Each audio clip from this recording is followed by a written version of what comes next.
CIST, une histoire qui est loin d'être terminée. Depuis le 8 juillet dernier, le village du Haut-Vernay vit au rythme des recherches du petit Émile, 2 ans et demi, soudainement disparu alors qu'il était en vacances chez ses grands-parents.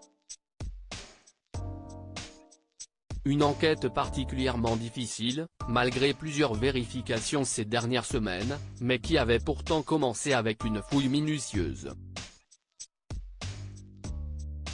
S'il y a bien une chose dont on peut être sûr concernant l'enquête sur la disparition du petit Émile, CIST, que les enquêteurs ont mis tous les moyens en œuvre pour le retrouver, dès le 8 juillet, alors que sa disparition n'a été signalée que depuis quelques heures par la famille du garçonnet au Haut-Vernay. D'intenses battues se mettent en place sous un soleil de plomb.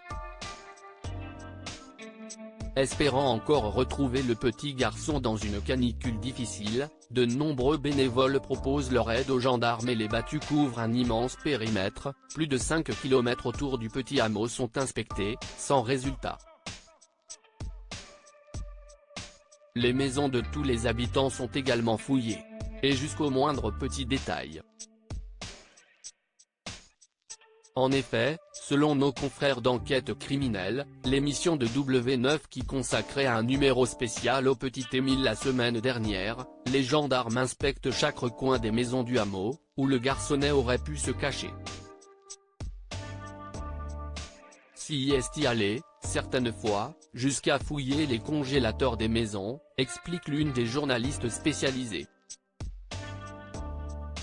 Les congélateurs, parce qu'un enfant peut décider d'aller jouer, de se cacher, et de se retrouver bloqué dans un congélateur, souligne également Nicolas Daguin, du Figaro.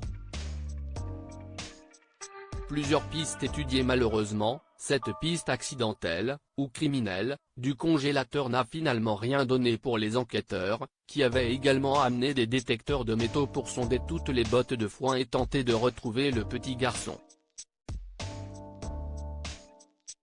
Mais celui-ci n'était ni dans ces dernières, ni dans les congélateurs, ni dans aucun champ ou rivière aux alentours.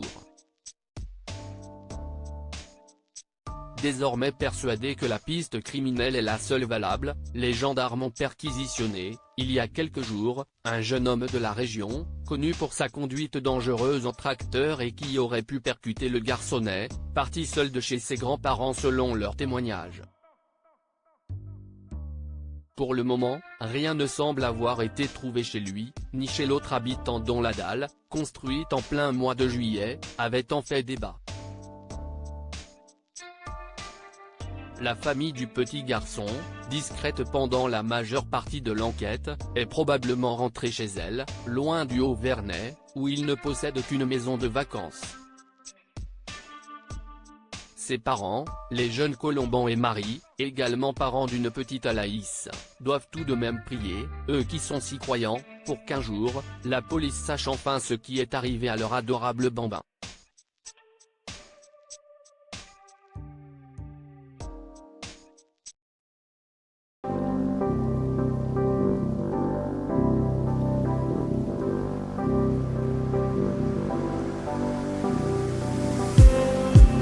Just need some that will wake me up enough to fight, 'cause you let me down it for me to not let me count the minutes. I just need some new, make me come up. We were that we had to